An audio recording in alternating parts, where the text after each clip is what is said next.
o dia em que Henrique reencontrou a si mesmo. Henrique tinha apenas 12 anos quando começou a sentir que estava desaparecendo. Não do corpo, mas de dentro. Era como se uma névoa espessa tivesse se instalado entre ele e o mundo. Os sons chegavam abafados, as cores perdiam o brilho, e o pior, quando olhava no espelho não reconhecia mais o próprio rosto. Era como se estivesse flutuando fora do corpo, observando a vida passar sem conseguir participar dela.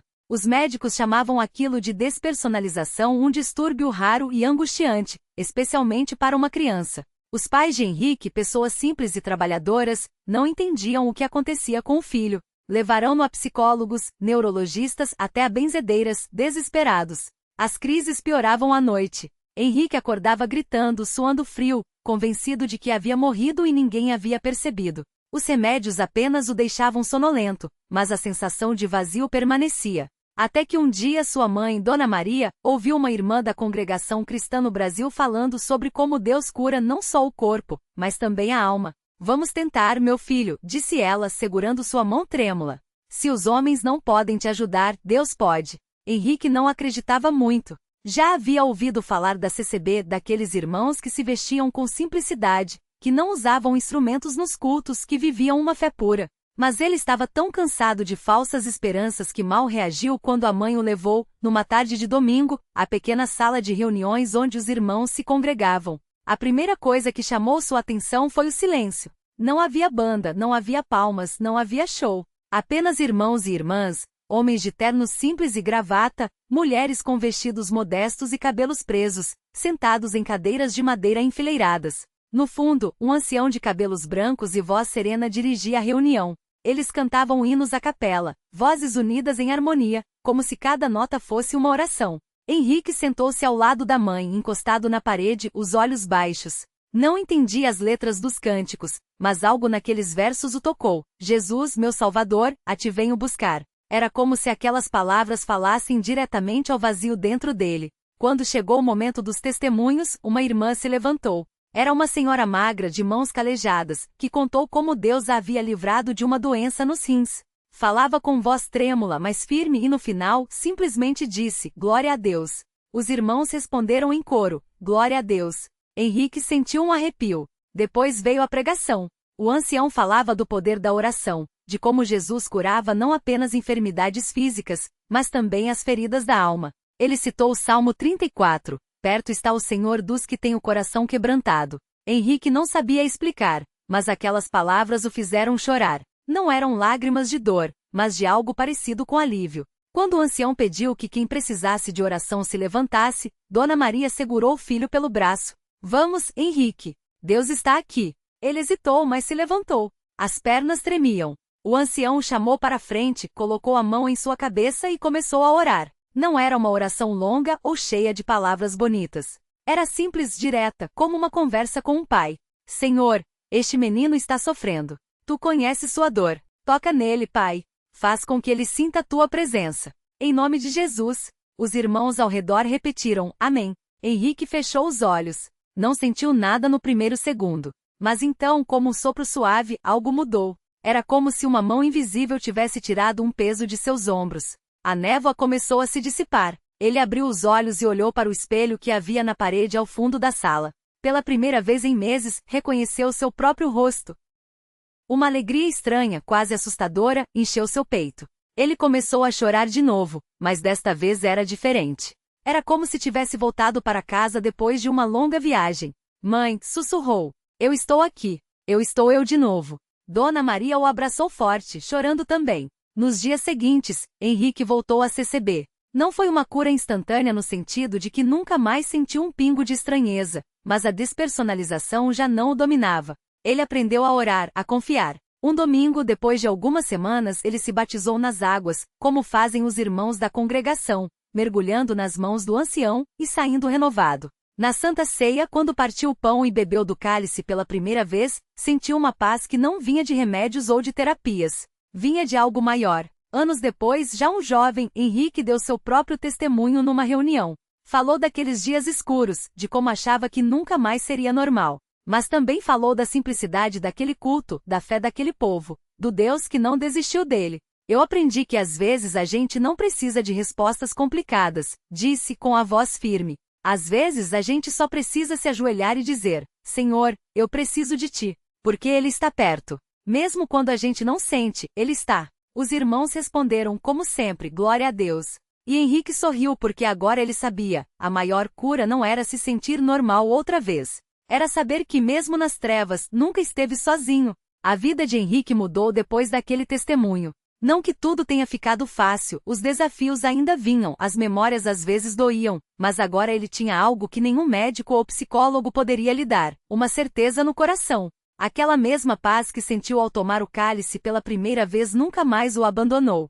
Era como se Deus tivesse plantado uma semente nele naquele dia, e agora, aos poucos, ela florescia. Ele começou a frequentar a Universal com mais assiduidade. Não só aos domingos, mas nas reuniões de terça e quinta, nas vigílias, nos jejuns. Não era por obrigação, mas porque sentia fome, uma fome espiritual que só a palavra de Deus saciava. Os irmãos notaram a mudança. Aquele rapaz que antes mal olhava nos olhos das pessoas agora abria a Bíblia com confiança, participava dos louvores com entusiasmo, e até ajudava a organizar os cultos de jovens. Um dia, a pastora o chamou depois da reunião. Henrique, eu tenho visto o seu crescimento.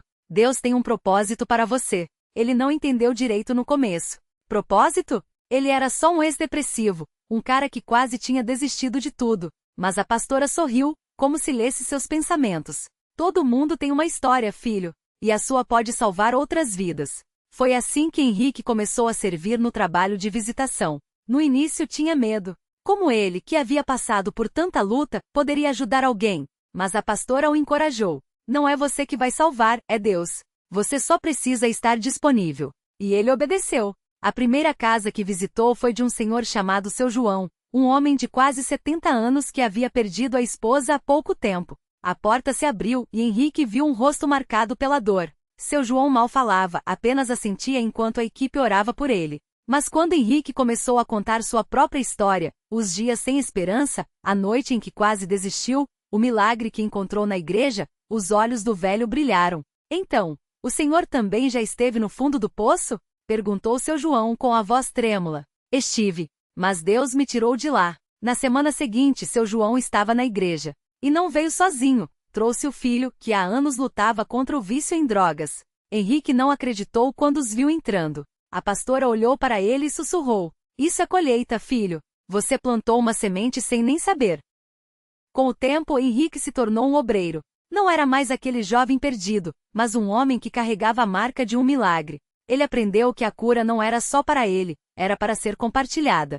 Cada vida que ele via se transformar na igreja era como um espelho do que Deus havia feito por ele. Um dia, durante uma campanha de libertação, uma moça chamada Ana procurou Henrique depois do culto. Ela chorava sem parar. Eu não aguento mais, disse entre soluços.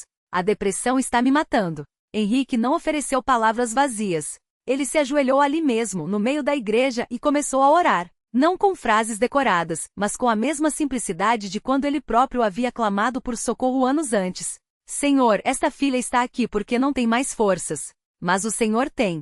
Toma a dor dela como tomou a minha. Ana não foi curada naquele instante. Mas algo mudou dentro dela. Na semana seguinte voltou. E na outra também. Até que meses depois, foi ela quem subiu ao púlpito para dar seu testemunho. Eu vim aqui só para não me matar, disse, segurando o microfone com mãos que já não tremiam tanto. Mas hoje eu estou aqui porque encontrei uma razão para viver. Henrique ouvia com os olhos cheios d'água. Não era orgulho, era gratidão. Porque ele sabia muito bem o que aquela moça estava sentindo. O peso da escuridão sendo substituído pela luz de um Deus que nunca desiste. A igreja crescia e com ela a fé de Henrique. Ele já não via mais sua história como uma cicatriz, mas como uma prova de que Deus usa até as coisas mais quebradas para fazer milagres. E o melhor de tudo, ele não estava sozinho nessa jornada. Ao seu lado, estavam os irmãos que oraram por ele, a pastora que acreditou nele, e um Deus que, contra todas as expectativas, havia transformado sua dor em propósito. Agora, sempre que alguém lhe perguntava como ele havia superado tudo, Henrique respondia com um sorriso. Não fui eu. Foi Jesus. E se ele fez por mim, pode fazer por você também. E assim, a cada vida tocada, o milagre continuava.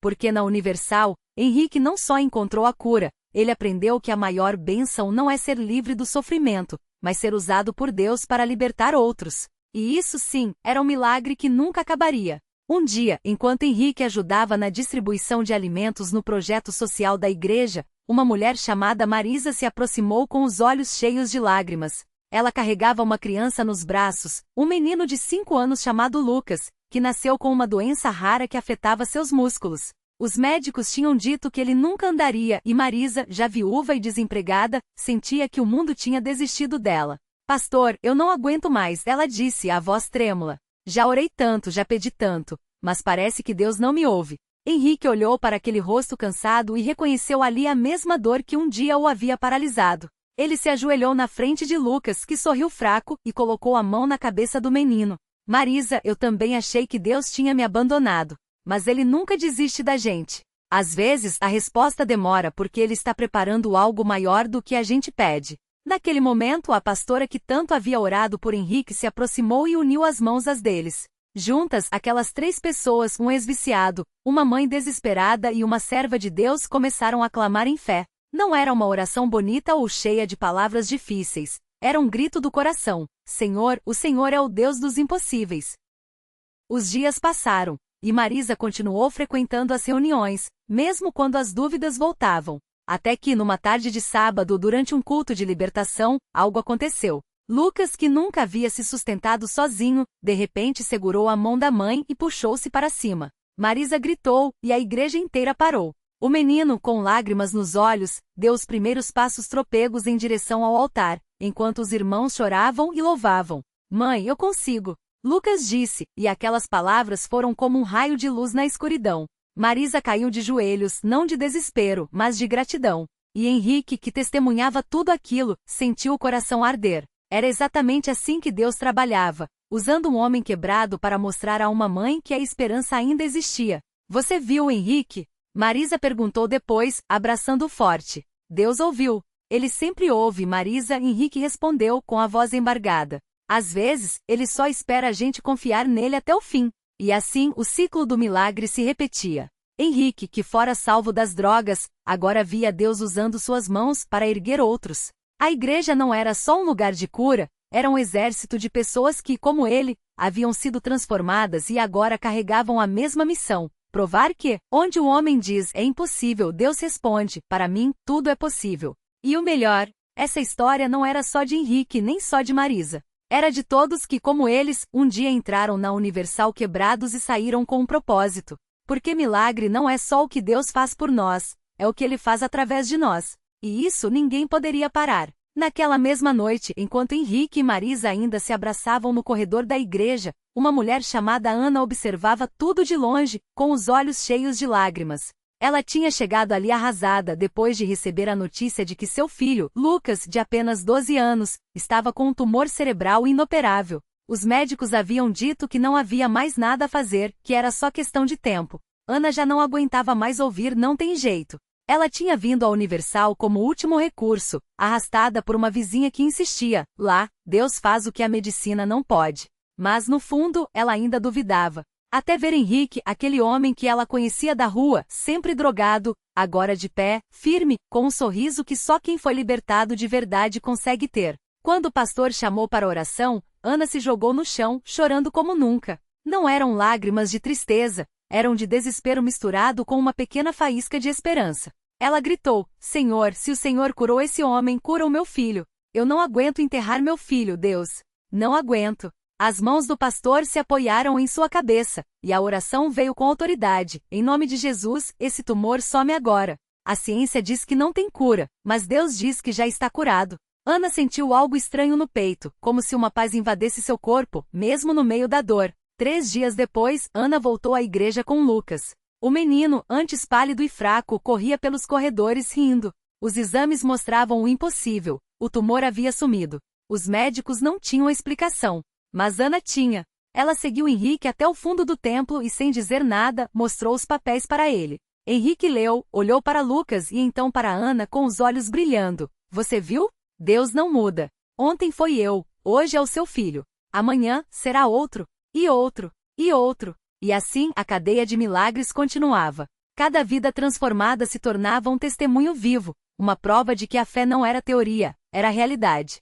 A Universal não era só um lugar onde as pessoas iam buscar ajuda. Era onde elas encontravam a mão de Deus estendida, pronta para mudar o que parecia irreparável.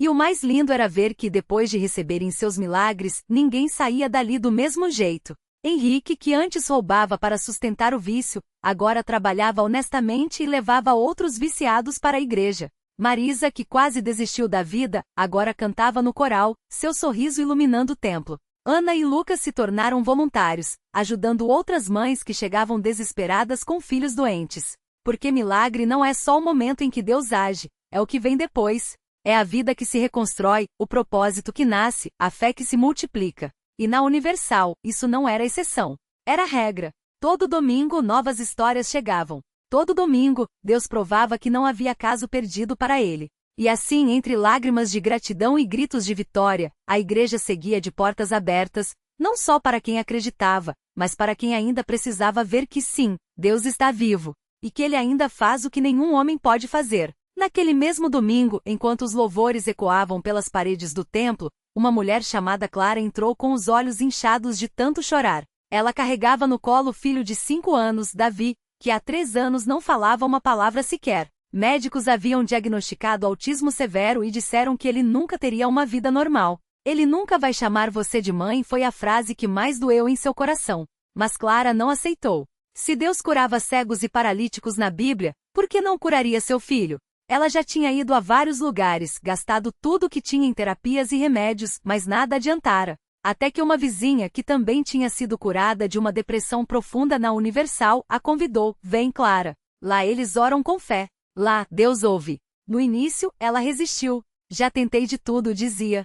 Mas o desespero falou mais alto. Naquele dia, enquanto o pastor falava sobre a fé que move montanhas, Clara segurou Davi com força e começou a chorar. Não eram lágrimas de tristeza, eram de entrega. Senhor, se o Senhor existe mesmo, toca no meu filho. Eu não aguento mais ver ele preso dentro dele mesmo.